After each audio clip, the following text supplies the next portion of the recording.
Okay बच्चों, last video में हमने करा था compounds containing carboxylic acid functional group. इस तरह से बाकी फंक्शनल ग्रुप भी होते हैं, जिन फंक्शनल ग्रुप्स के आप क्या कर सकते हैं, सफिक्स और प्रीफिक्स बस याद रख करके, और जो कॉन्सेप्ट आपने पीछे वाले कार्बोक्सिलिक एसिड फंक्शनल ग्रुप के लिए अप्लाई किया था, वही कॉन्सेप्ट हम बाकी किसी भी कंपाउंड पर हम अप्लाई कर सकते हैं और हमारा नेमिंग आ सकता है उन सबका। अब हम क्या देखिए अब करते हैं, सबसे ज्यादा दिक्कत आती है किसमें, जब कंपाउंड में मल्टीपल फंक्शनल ग्रुप आ जाए तो उस टाइम में बच्चे कंफ्यूज रहते हैं कि हम किसको सफिक्स यूज करें और किसको प्रीफिक्स यूज करें।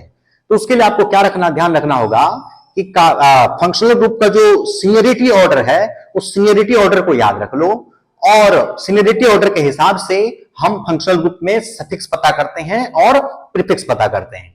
एक्चुअली क्या होता है कि एक कंपाउंड में अगर मल्टीपल फंक्शनल ग्रुप होते हैं तो उनमें जो सीनियर मोस्ट फंक्शनल ग्रुप होता है उसका जनरली सफिक्स यूज किया जाता है, और जो बाकी जितने जूनियर फंक्शनल ग्रुप होते हैं उन सबका प्रीफिक्स यूज किया जाता है। तो चलो देखिए, हम मल्टीपल फंक्शनल ग्रुप वाले कंपाउंड का भी नेमिंग अभी करेंगे, लेकिन उसके पहले एक कार्बोक्सिलिक एसिड वाला जो हमारा पीछे वीडियो में अगर हमने साइक्लिक वाला डिस्कस नहीं करा था, तो जनरली साइक्लिक वाले में ही बच्चे अटकते हैं, साइक्लिक वाले में ही गलतियां करते हैं। तो एक साइक्लिक वाला अगर ले लेते हैं, अब जरा ध्यान दीजिए, इसमें जरा देखिए, इसमें डबल बॉन्ड भी डाल दें, इसमें यहां पर कार्बोक्सिलिक एसिड भी अगर डाल दें, और इधर हमने ब्रांच भी डाल दें, अगर इस कंपाउंड की अगर हम नेमिंग करते हैं तो इसमें क्या होगा कि सबसे पहले हमारे को तो मालूम ही है कि कार्बोक्सिलिक एसिड बहुत बड़ा फंक्शनल ग्रुप होता है, बहुत सीनियर मोस्ट फंक्शनल ग्रुप होता है। तो साइकिल की हमें नंबरिंग करनी है, साइकिल ही हमारा पेरेंट चेन है, और इसकी अगर नंबरिंग करते हैं हम तो लोअर मोस्ट पोजीशन जो main functional group carboxylic acid होता है उसको हमारे को लोअर मोस्ट पोजीशन देना होगा। तो इसकी नंबरिंग हम यहां से स्टार्ट करेंगे। बहुत सारे बच्चे गलती क्या करते हैं, नंबरिंग यहां से स्टार्ट कर लेते हैं। तो ध्यान देना आपको कि साइकिल के बाहर आप नहीं जा सकते नेमिंग करने के लिए, और बाहर से साइकिल के अंदर भी आप नहीं घुस सकते नंबरिंग करने के लिए। या तो आप साइकिल की नंबरिंग करते रहो, या तो साइकिल के बाहर नंबरिंग करते रहो, दो ऑप्शन होते हैं आपके पास। तो यहां पर फिलहाल साइकिल में 6 मेंबर है, इंक्लूडिंग डबल बॉन्ड भी है, इंक्लूडिंग एक एक्स्ट्रा ब्रांच भी है। तो हमारे को क्या करना होगा कि साइकिल को ही पेरेंट चेन ले लेंगे, और इसके सफिक्स एक दूसरे तरीके का जो सफिक्स है वो हम यूज कर लेंगे। इस जगह पर क्या होगा, 1 2 3 4 5 6 ये हुआ। अब इसमें क्या हुआ कि एक फोर्थ कार्बन पर एक ब्रांच जुड़ा हुआ है जो कि CH2 CH3 है, ये दोनों मिला करके एक ही ब्रांच हुआ। कभी कभी बच्चे CH इसको जो है ना दो ब्रांच काउंट कर लेते हैं कि ये CH2 अलग ब्रांच है, ये CH3 अलग ब्रांच है। ऐसा नहीं, ये दोनों मिलकर के एक ही लाइन में ये आ रहा है, इसलिए ये एक ही ब्रांच है। CH2 CH3 मिलाकर के होता है इथाइल। अब इसके नाम अगर लिखते हैं हम तो 4 पे है इथाइल। हमने ब्रांच का नेमिंग कर लिया। अब हम चलेंगे पेरेंट चेन पर। तो पेरेंट चेन में हमारा क्या है, 6 मेंबर का साइकिल है। तो 6 मेंबर का साइकिल है तो इसको क्या करेंगे हम, साइक्लोहेक्स तक तो लिखेंगे। साथ ही अब इसमें डबल बॉन्ड भी आ गया है, तो डबल बॉन्ड का पोजीशन भी इसमें इंडिकेट करना होगा। तो डबल बॉन्ड कहां पे है, 2 पे है, साइक्लोहेक्स 2 पे देखिए इन तक लिखा हमने। अब हमने लास्ट वीडियो में आपको समझाया था कि इन के बाद हमारे को ओइक एसिड जोड़ना होता है, इसलिए इन के जो लास्ट के ई होते हैं उसको हटा करके अब फिर हम उसमें ओइक एसिड जोड़ते हैं, क्योंकि दो वोवेल को एक साथ नहीं लिखा जाता। लेकिन इस जगह पर ये होना है कि इसके लिए सफिक्स ओइक एसिड नहीं जोड़ना है। इसलिए सफिक्स ओइक एसिड नहीं जोड़ना है क्योंकि कार्बोक्सिलिक के जो कार्बन है ये कार्बन पेरेंट चेन का हिस्सा नहीं है।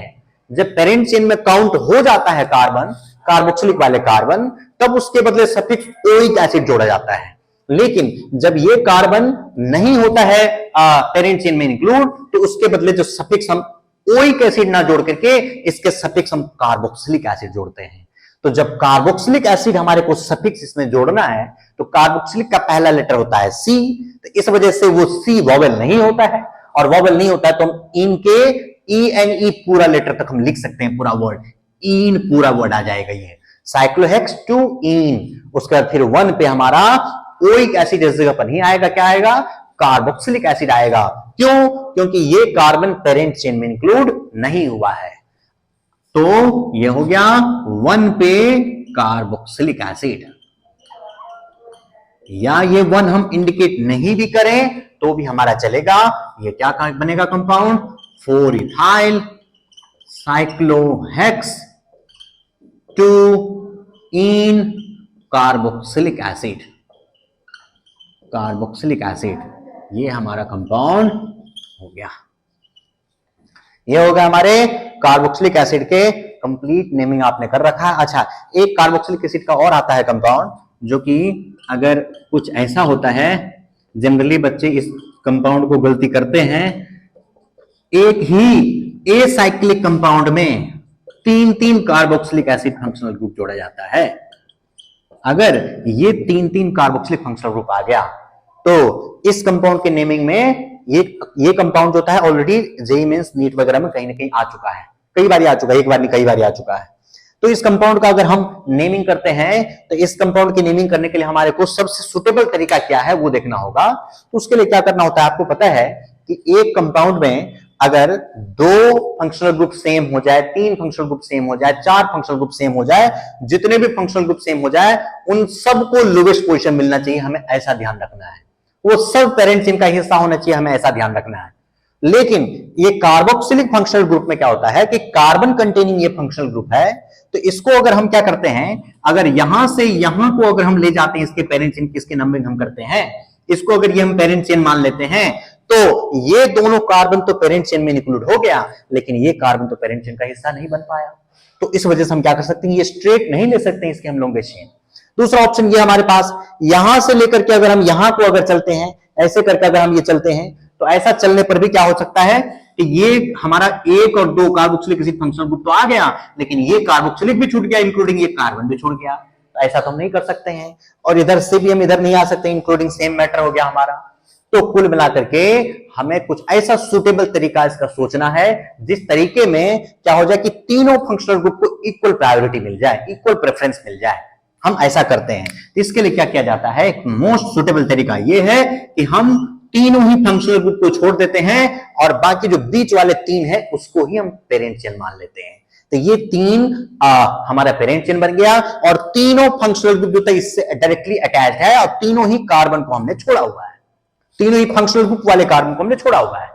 अब इसके हम अगर नंबरिंग कर लेते हैं तो 1 2 3 कार्बन का इसका पेरेंट चेन बना दिया हमने, और तीनों के बदले हम सफिक्स जो इस जगह पर फिर ओइक एसिड सफिक्स न यूज करके हम इसके सफिक्स कार्बोक्सिलिक एसिड जोड़ सकते हैं। तो हमारे पास सबसे बेस्ट तरीका ये हो गया इसका नेम लिखने का। इस कंपाउंड का नाम क्या हो जाएगा, प्रोपेन।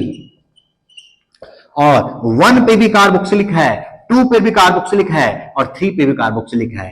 तो 1 2 3 try carboxylic acid, try carboxylic acid, ये हो गया।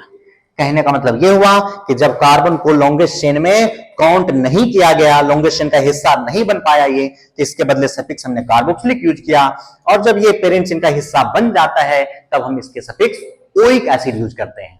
इस तरह से क्या हो गया, कुल मिलाकर के कार्बोक्सिलिक एसिड नेमिंग हमने कंप्लीटली कर लिया।